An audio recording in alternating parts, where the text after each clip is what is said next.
Et vous devez toutes et tous avoir une pop-up à accepter pour permettre l'enregistrement du webinaire.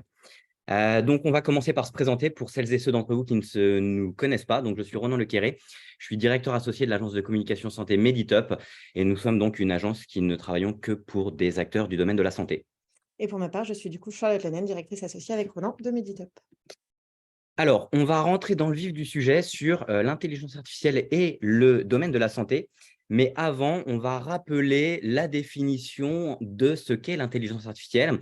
Celle-ci, c'est la définition qui est proposée aujourd'hui par l'Europe, par la Commission européenne, que je ne trouve pas forcément très adaptée, mais qui en tout cas a le mérite de poser une définition.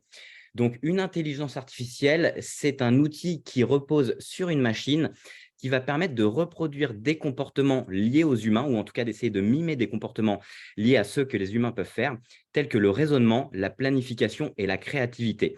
On va voir qu'il y a deux types d'intelligence artificielle. Il y a des intelligences artificielles qu'on qualifie de faibles, qui sont là pour aider les hommes.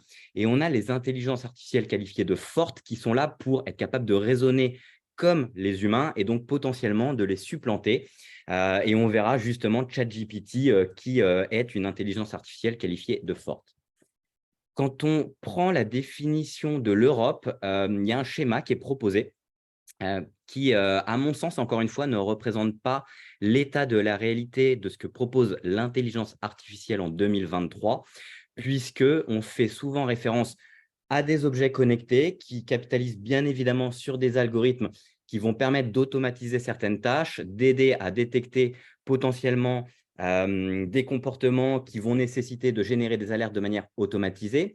On a les algorithmes de recommandation, comme ce que vous pouvez trouver sur Netflix, qui vont vous recommander justement les films qui sont les plus intéressants à visualiser en fonction de ceux que vous avez vus.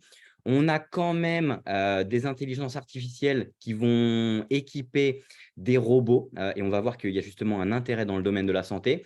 Et on a tout ce qui relève de la cybersécurité, de la traduction automatique, bien évidemment, et surtout du véhicule autonome qui, pour moi, est véritablement un des exemples les plus aboutis dans cette définition et dans ce schéma de l'Union européenne. Alors, c'est vrai qu'au niveau de l'Union européenne, ils traitent de manière généraliste l'intelligence artificielle, mais aujourd'hui, nous, ce qui va nous intéresser, c'est vraiment de faire un focus sur les champs d'application, mais en santé. Du coup, pour débuter, on va rentrer sur le diagnostic médical, parce que l'intelligence artificielle, elle va pouvoir analyser un profil patient, que ce soit son imagerie médicale, ses résultats sanguins, par exemple, ses dossiers médicaux, et associer à la littérature, l'intelligence artificielle va pouvoir détecter des anomalies dans les données ou dans le profil patient et va aller jusqu'à poser un diagnostic médical.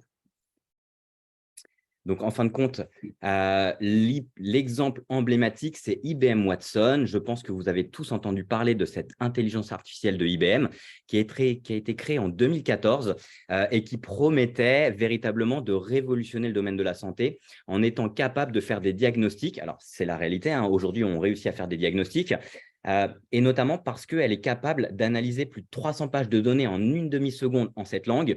Quand on sait qu'aujourd'hui, il y a approximativement 750 000 publications qui sont publiées chaque année, on voit bien qu'une intelligence artificielle a une capacité d'apprentissage qui est bien plus forte que celle des humains. Et notamment, ça permettait aussi de pouvoir proposer des examens, de pouvoir proposer des analyses supplémentaires à pouvoir réaliser et d'avoir ce qu'ils appelaient un échange avec les professionnels de santé, donc un contrôle par un professionnel de santé de l'identification qui a été faite par IBM Watson pour pouvoir justement valider si le diagnostic était bon ou pas. Alors, je dis que c'est un peu un fail, IBM Watson, puisque ça n'a jamais véritablement démontré de réussite. Ça a réussi à démontrer des succès dans certains domaines, mais c'est vrai qu'il y avait quand même beaucoup de mauvais résultats. Pendant un temps, IBM a même songé à vendre Watson. Finalement, on n'a pas réussi à le faire. Et donc, désormais, en 2023, IBM a renouvelé, le phénix renaît de ses cendres, IBM Watson avec Watson X, qui va sortir justement en juillet 2023 et qui va capitaliser sur des algorithmes d'intelligence artificielle générative. C'est ce qu'on verra par la suite, notamment avec ChatGPT, donc renouvellement, et on espère que IBM Watson permettra justement d'aller plus loin et de proposer désormais des algorithmes d'intelligence artificielle qui vont véritablement répondre aux enjeux du domaine de la santé.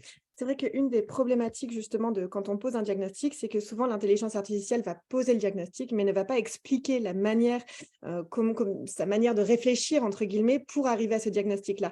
Et donc, lorsqu'il y a des fails, lorsque le diagnostic n'est pas bon, le médecin va pouvoir dire qu'effectivement il y a une erreur, que le bon diagnostic c'était celui-ci, mais il va pas pouvoir voir à quel moment dans la réflexion de l'intelligence artificielle les données ont été biaisées pour arriver à un mauvais diagnostic. Et c'est vrai que c'est là où il y a un vrai travail encore à faire par rapport à ça. Ouais, on va rediscuter des faux négatifs et des faux positifs qui ont un impact majeur, notamment dans le domaine de la santé. Au niveau de l'imagerie médicale, donc c'est un domaine dans lequel l'intelligence artificielle est présente depuis très longtemps, puisque ça permet d'analyser de l'imagerie en masse, que ce soit du scanner, de l'IRM, de la radiographie. Mais jusqu'à présent, on était surtout sur on analyse en masse et lorsque on détecte un problème, on met l'imagerie de côté pour que le radiologue puisse venir identifier, la problématique liée à cette imagerie. Là, on va plus loin, grâce à cette, nouvelle, technologie puisque maintenant, l'intelligence artificielle, elle va pas seulement mettre de côté l'imagerie, mais elle va aussi marquer la région sur l'imagerie qui lui pose un problème pour encore une fois faciliter le travail du radiologue derrière et pouvoir du coup détecter de manière précoce, des maladies et pouvoir du coup traiter de manière précoce. Donc c'est vraiment intéressant, c'est qu'on est passé de, on trouve l'imagerie, on la met de côté à on la trouve, mais en plus on marque l'endroit où on a une problématique. C'est vrai qu'aujourd'hui, le domaine de la radiologie, plus globalement, en fin de compte, l'imagerie, ça reste des domaines sur lesquels l'intelligence artificielle a démontré son niveau de preuve le plus fort, puisque c'est quelque chose qui est travaillé depuis de très nombreuses années et c'est un domaine qui est en perpétuelle évolution. L'Institut Gustave Roussy, pour citer un exemple d'établissement de soins qui est très proche de nous, est véritablement très, très avancé et notamment copilote et cofinance des projets d'intelligence artificielle. Alors, il y a bien évidemment aussi le domaine de la médecine de précision, de la médecine personnalisée, puisque les algorithmes d'intelligence artificielle vont être en mesure d'analyser différentes données, donc des données génétiques de patients, couplées avec des données cliniques et des données environnementales, pour être capable d'apporter une réponse sur le traitement qui serait le plus adapté à proposer, à prescrire à un patient. Et c'est pour ça qu'on parle de médecine de précision, puisque véritablement, on est dans de la médecine one-to-one, et on est aussi dans de la médecine personnalisée, puisque l'ambition, c'est d'être capable justement de pouvoir proposer le traitement le plus adapté. Je vais faire un petit point aussi supplémentaire concernant ce qu'on appelle les jumeaux numériques. Je recite l'exemple de l'Institut Gustave Roussy, qui a fait un partenariat avec une start-up israélienne qui s'appelle Ibex, qui aujourd'hui est en mesure de pouvoir évaluer l'évolution d'une tumeur via des modèles justement d'intelligence artificielle qu'on qualifie aussi de modèles in silico. Il y avait le modèle in vitro, in vivo et in silico qui reposent donc sur des puces de silicium, en gros les puces qui équipent des ordinateurs. Et donc, on va être en mesure de pouvoir justement évaluer l'évolution d'une pathologie et évaluer l'évolution de la réaction d'une pathologie ou même d'un organisme à un certain traitement, et ceci justement grâce à de l'intelligence artificielle. Donc demain, potentiellement, l'intelligence artificielle permettrait de valider qu'un humain ou qu'une tumeur ou qu'une maladie va véritablement réagir et dans le bon sens grâce justement à des tests qui seraient menés en amont sur un ordinateur. Au niveau de la robotique, maintenant, au niveau de la robotique chirurgicale, l'INSERM a fait tout un dossier sur justement l'intelligence artificielle liée à la robotique. C'était très intéressant et si on synthétise, ce qu'ils disent, c'est qu'à l'heure actuelle, la robotique vient surtout aider le chirurgien dans son geste, c'est-à-dire que c'est un prolongement du bras du chirurgien, mais demain, grâce à l'intelligence artificielle, ce prolongement va pouvoir analyser le milieu dans lequel il se trouve, donc il va pouvoir analyser les tissus, les lésions, il va pouvoir sentir la température et pouvoir du coup prédire la qualité du geste, prédire des alertes potentielles et vraiment du coup avoir tout un traitement de l'information qu'il va pouvoir relayer au chirurgien pour encore une fois aider le chirurgien dans son acte chirurgical. Donc on va aller beaucoup plus loin, on ne va plus du tout être uniquement dans un prolongement du bras, mais vraiment dans une qualification de toutes les données qu'on pourrait avoir lors de cette chirurgie. C'est vrai qu'il y a énormément de perspectives dans le domaine de la robotique, notamment dans le cadre d'une démographie médicale qui est en diminution. Et demain, effectivement, alors c'est déjà le cas, notamment en Chine, hein, mais les robots deviendront de plus en plus omniprésents. On verra que ça fait partie justement des challenges liés à l'intelligence artificielle. Mais en tout cas, en médecine, ça peut devenir hyper intéressant, notamment grâce à la précision que ça peut apporter. Mais la délégation n'enlève pas le contrôle, comme dit une certaine expression. Et donc, on a aussi besoin effectivement d'avoir des personnes physiques réelles qui vont contrôler les actions menées justement par ces robots et cette intelligence artificielle. Je ne veux pas passer à la page suivante, c'est pas grave. Alors, il y a aussi l'intelligence artificielle au service de la surveillance des patients et qui va permettre justement de pouvoir détecter des anomalies, d'émettre des alertes par rapport à des déclenchements de seuil. Aujourd'hui, c'est des choses qui commencent à se mettre en place, notamment en réanimation, qui permettent aussi d'être mis en place en oncologie. On pense typiquement à des dispositifs comme les SCAD, je pense typiquement à SCAD Onco, qui sont des dispositifs qui permettent justement de suivre les effets indésirables des médicaments, de pouvoir générer des alertes qui vont informer des professionnels de santé qui vont prendre la relève à partir du moment où il y a des dépassements de seuil. Il y a une startup aussi qui travaille sur tous ces aspects qui s'appelle Samdoc, qui est une startup caennaise de Caen, qui travaille justement sur tous ces aspects. Si vous avez le temps, n'hésitez pas à les voir. Et je pense aussi à tout ce qui était détection des effets indésirables liés à la vaccination dans le cadre du Covid, avec une startup française qui s'appelle Synapse Médecine, qui permettait justement de suivre tout ça. Donc, il y a aussi ce pan de l'intelligence artificielle au service des patients, en plus d'être au service des professionnels de santé. Et ce sont véritablement des champs qui permettent, encore une fois, de délester la charge de travail de ces professionnels de santé, de la confier à cette intelligence artificielle, mais avec la nécessité de pouvoir être là et débrayer vers une véritable personne humaine. Alors, un des exemples qui est un peu plus éloigné du domaine véritablement hospitalier, ou en tout cas dans un contexte hospitalier, mais qui est l'Apple Watch. Apple fait partie des GAFA, des GAFAM même.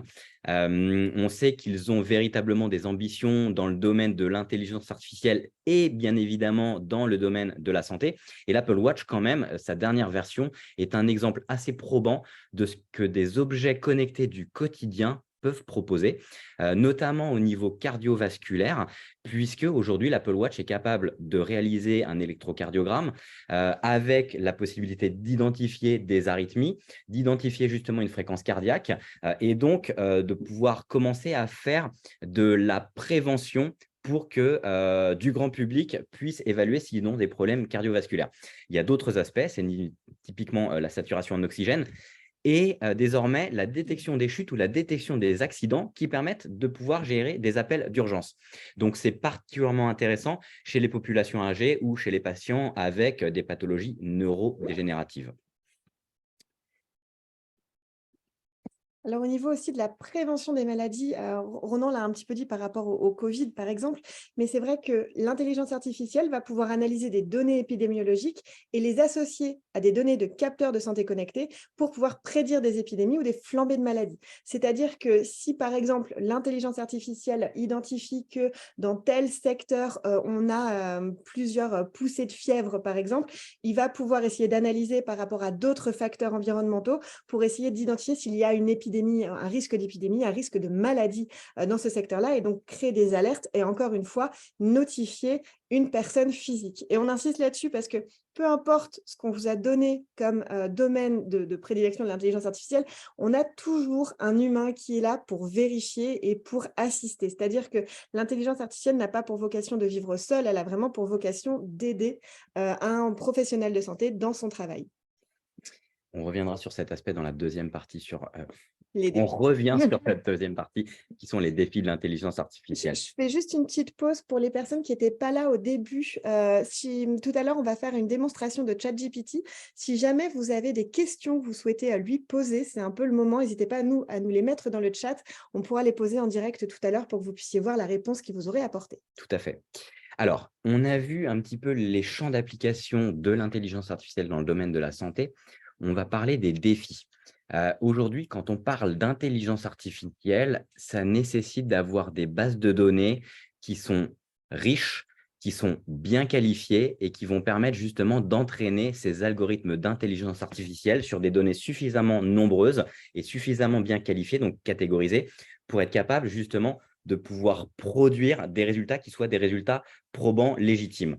On verra d'ailleurs justement qu'il y a un petit sujet, notamment avec ChatGPT, puisque ChatGPT produisant lui-même de la connaissance, il ne faudrait pas qu'à terme, des algorithmes d'intelligence artificielle analysent des données qui elles-mêmes ont été produites par une intelligence artificielle parce que potentiellement, ça pourrait biaiser les résultats. D'autre part, Charlotte l'a évoqué, il y a un sujet d'interprétabilité et de transparence. C'est qu'aujourd'hui, quand on parle de deep learning, d'apprentissage profond, donc qui repose sur des réseaux de neurones, donc il y a plusieurs couches, on est incapable de savoir véritablement le raisonnement qui a été mis en œuvre par l'intelligence artificielle pour comprendre pourquoi est-ce qu'elle est arrivée à cette conclusion.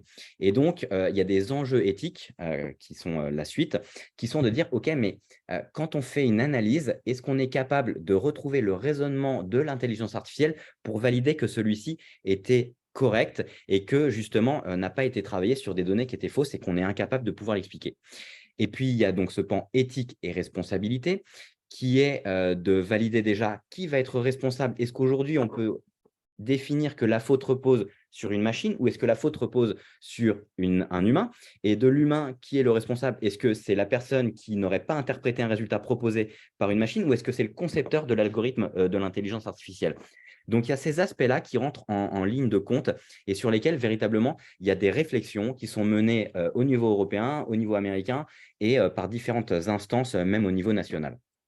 Donc, bien évidemment, dans les autres défis, on va avoir la sécurité et la confidentialité, notamment pour nous dans le domaine de la santé, puisque du coup, les données de santé sont des données sensibles. Et donc, actuellement, une intelligence artificielle reste un outil technologique qui peut être craquer, j'ai pas d'autres, OK. termes, hacker, et du coup, il va vraiment falloir sécuriser et travailler dans un milieu vraiment très, sécurisé pour que les données soient, anonymisées, confidentielles et qu'on puisse les traiter de manière simple. L'apprentissage continu, Ronan l'a dit, effectivement, une intelligence artificielle doit constamment apprendre pour pouvoir toujours proposer, des réflexions les plus précises possibles et adaptées à un environnement qui est en continuelle évolution.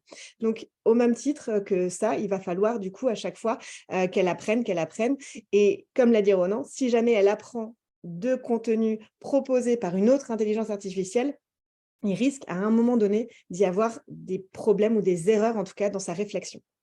L'impact sur l'emploi, on l'a beaucoup entendu, notamment avec l'avènement de ChatGPT, puisqu'il y a un chiffre clé qui revient, c'est que ChatGPT pourrait remplacer à terme 7% des emplois mondiaux.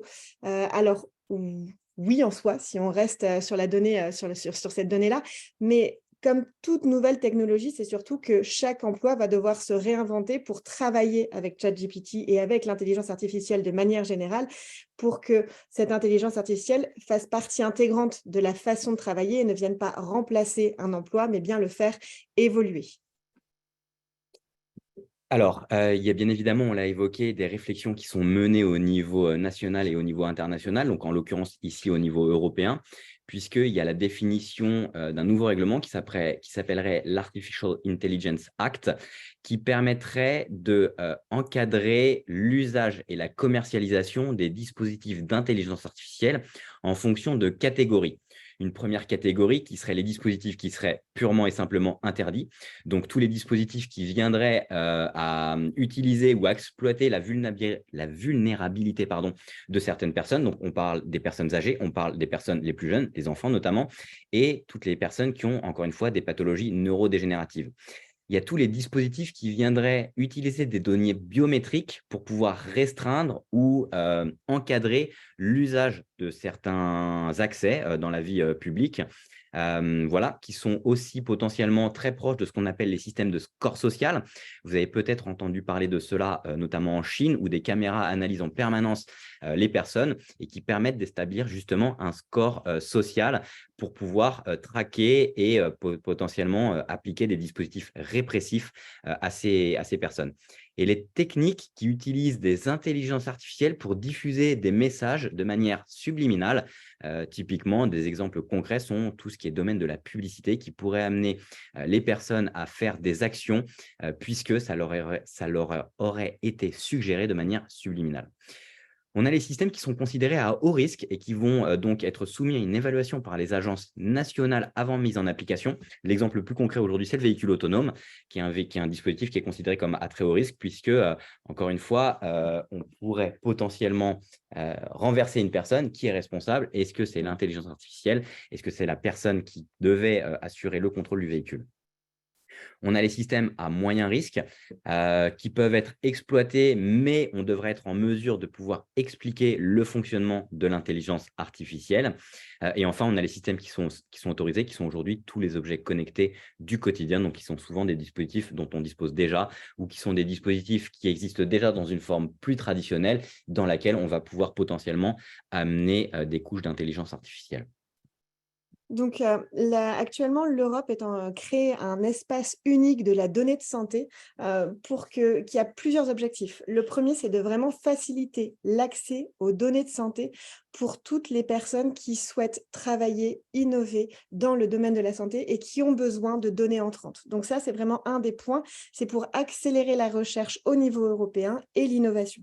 Après, il y a aussi un pan d'harmonisation, de la réglementation. C'est un petit peu, comme le RGPD. Eh bien ici, l'objectif, c'est de vraiment créer un health data au niveau européen avec des bonnes pratiques vraiment au niveau de l'Europe.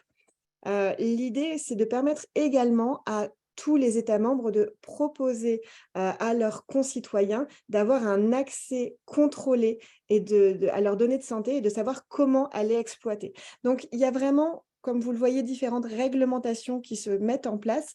Actuellement, là, on vous a présenté les réglementations au niveau européen, mais la semaine dernière, on a eu, l'occasion de parler avec Benoît Perrier, le président de l'UFSBD, qui nous expliquait que eux travaillent également à la mise en place, au déploiement d'une norme AFNOR au niveau de l'intelligence artificielle pour justement remettre des couches françaises sur l'utilisation et l'exploitation de l'intelligence artificielle. Alors, focus sur l'IA générative. Qu'est-ce que l'IA générative? Comment ça? Donc, c'est un type d'intelligence artificielle qui va être capable de générer de nouveaux contenus.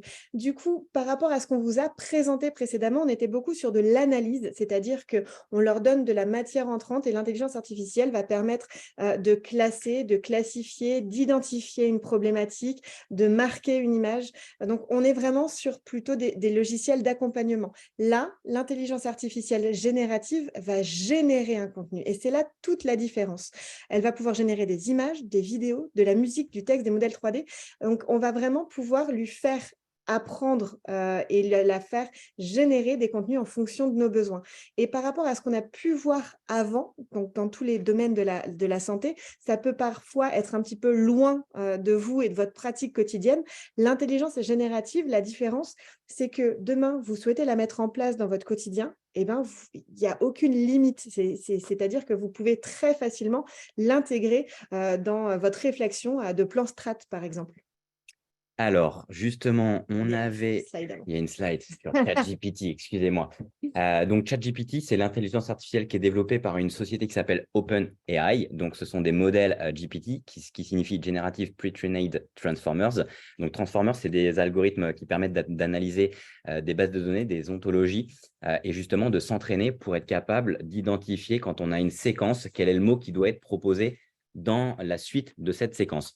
Ce sont des robots conversationnels qui vont générer du texte et qui sont entraînés justement pour être capables de répondre comme si c'était un véritable humain. Et c'est même très, très bluffant, hein. Je ne sais pas si vous avez déjà eu l'occasion d'utiliser ChatGPT. C'est disponible en libre accès. Vous pouvez vous créer un compte et on va vous montrer comment ça fonctionne, puisque ça fonctionne comme si vous discutiez, comme si je discutais avec Charlotte et je vais lui poser des questions, elle va m'apporter des réponses. Mais Voilà, les réponses sont plus précises avec ChatGPT puisqu'il analyse une grande littérature. tout à fait. Petit point d'intérêt quand même, ChatGPT a été interdit en Italie puisque l'entreprise ne respectait pas les règles RGPD du pays, c'est-à-dire qu'il n'y avait pas de demande sur l'âge de l'utilisateur pour être sûr qu'il soit majeur. Il n'y avait pas non plus de transparence par rapport à la récolte et à l'utilisation des données. Qu'en est-il en France? La CNIL soutient cette décision, mais n'a pas encore émis la même. Donc, si vous avez envie de tester ChatGPT, j'ai envie de vous dire, allez-y rapidement parce qu'on n'est jamais à l'abri avec la CNIL. Donc, on va vous présenter, alors ça, c'est le backup au cas où ChatGPT serait trop surchargé parce que actuellement, ça reste en version bêta. Je vais partager un nouvel écran.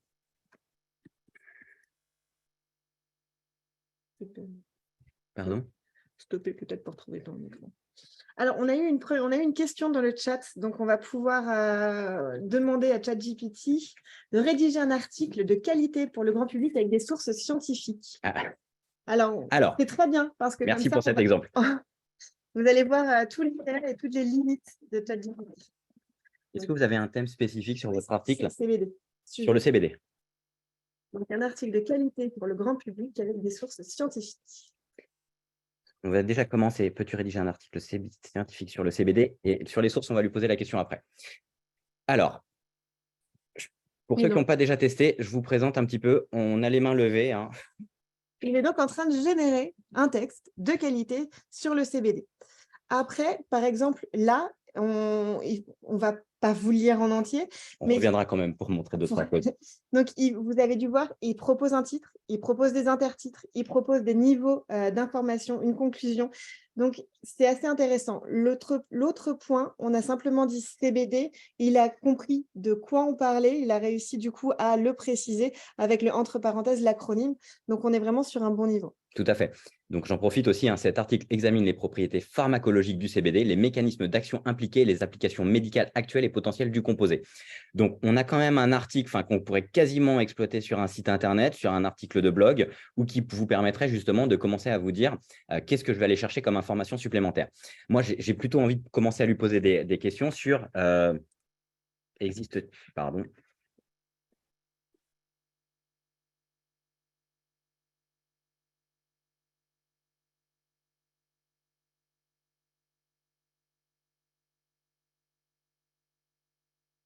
On va reprendre sur les maladies neurodégénératives, par exemple. J'aime bien cet exemple aujourd'hui, tu pourrais croire. Dégénérative. En plus, il est écrit de côté. Alors, la petite subtilité, c'est qu'en plus, quand on a commencé une conversation avec ChatGPT, il sait exactement de quoi on parle. Donc, on peut continuer sur la même thématique.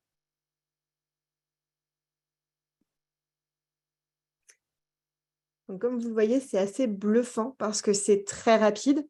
On a une information qui est assez exhaustive et donc qui est puisée dans la littérature que ChatGPT a eu pour s'instruire. Donc, dans ce cadre-là, ChatGPT nous présente les pathologies sur lesquelles des études préliminaires ont montré des résultats prometteurs. Donc, maladie de Parkinson, maladie d'Alzheimer, la sclérose en plaques, la maladie de Huntington. La plupart des études réalisées à ce jour sont de petites envergures et les résultats doivent être interprétés avec prudence. Donc là, on va terminer sur une dernière question à ChatGPT. Non, je ne veux pas.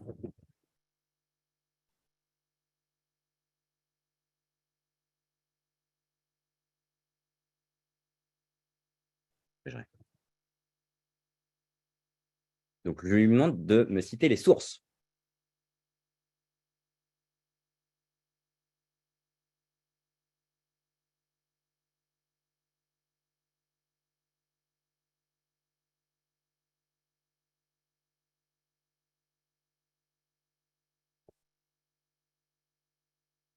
On va le laisser finir. On va laisser terminer.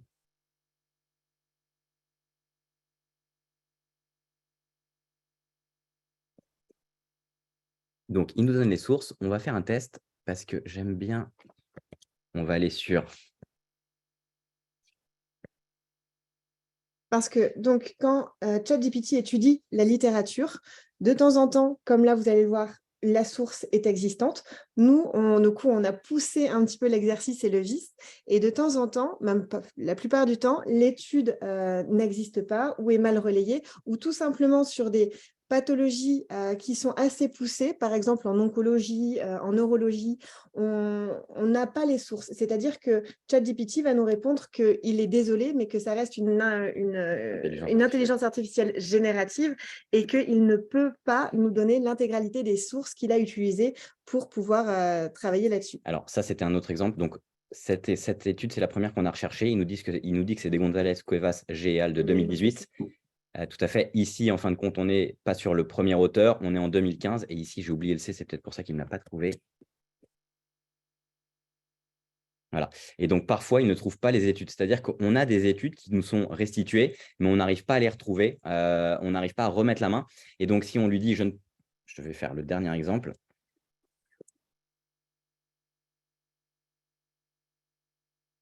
Ah, je vais y arriver.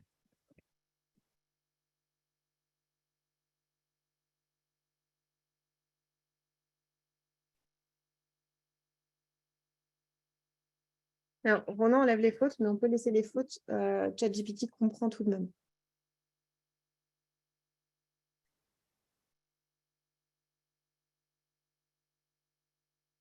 Donc, vous verrez que si vous utilisez ChatGPT, que vous lui dites « je ne parviens pas à retrouver cette étude » ou le nom de l'étude, souvent, on va retomber sur cette phrase-là qui vous dit qu'effectivement, il s'excuse. Il s'excuse, il est très poli en plus. Il y a peut-être eu une erreur ou une confusion. Mais c'est vrai que là, pour être très franc avec vous, j'étais bluffé que l'étude existe, hein, parce que la plupart du temps, les études, on n'arrive pas à les retrouver. Donc, comme quoi, ChatGPT peut-être s'améliore. Mais sur cet aspect de citer des sources, la plupart du temps, on n'arrive pas à les retrouver. Et voilà, donc il faut faire des tests. Nous, à chaque fois qu'on a pu tester des études comme ça, souvent, on ne les retrouvait pas. Alors là, je les cherche dans PubMed, mais on pourrait les chercher directement sur Internet. Vous voyez, donc ça, c'est une deuxième étude. Et là, on commence à être sur, on a peut-être celle-ci, amyloïd bêta-induced, ça doit être celle-ci. Donc, effectivement, de base, pour répondre aux différents messages qu'il y a eu dans le chat, de base, il ne cite pas ces références en fonction de ce que vous lui demandez, parce qu'on a fait un test hier en oncologie sur une question précise. Il n'a même pas essayé de nous citer des sources, juste en disant qu'il s'excusait, il n'avait pas les sources pour nous aider à comprendre d'où sortaient les informations, sachant qu'il y avait quand même des chiffres clés. Donc, il y a quand même des limites. Il y avait une question pour demander le nombre de mots dans le paragraphe. Alors, ça dépend véritablement. Vous avez des thématiques sur lesquelles il va être très prolixe et d'autres mots sur lesquels il va avoir des réponses beaucoup plus courtes. Si toutefois la question était… Non, c'était est-ce qu'il est capable de calculer le nombre de mots? Sur quel sujet? Du coup, c'était par rapport à sa réponse, sur la dernière réponse. Alors, il est capable de beaucoup de choses. Non, juste pour lui poser cette question. How many words? Ah! In that.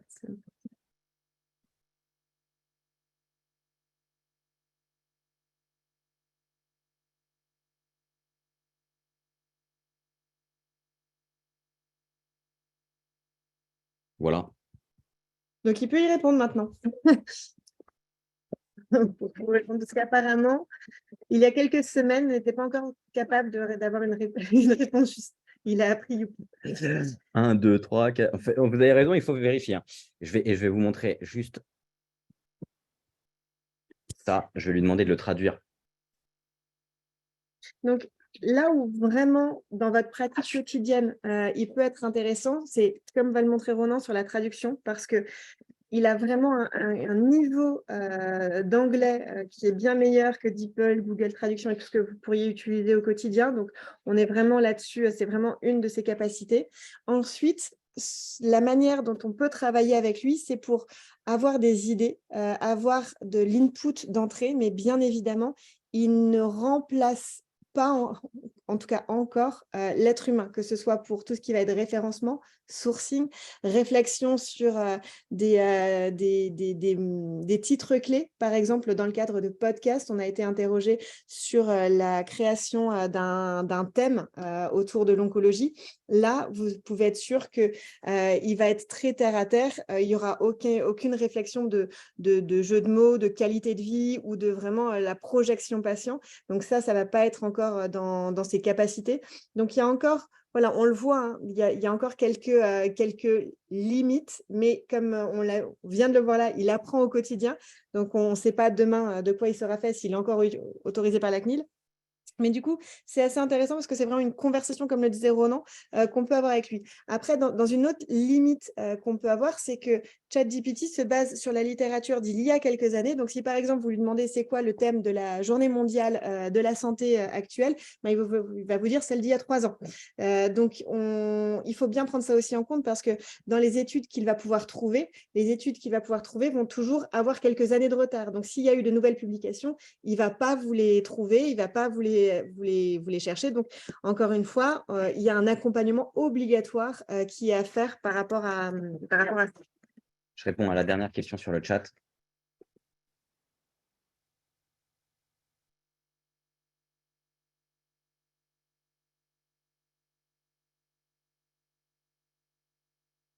Donc, vous voyez, Les types de vidéos, c'était ça? non, et ensuite, je vais lui poser une autre question puisque je lui donne du contexte.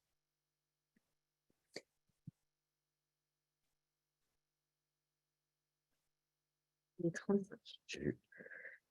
Alors, c'était vraiment un sujet qui était assez large, donc on s'excuse pour les quelques minutes de Voilà. retard.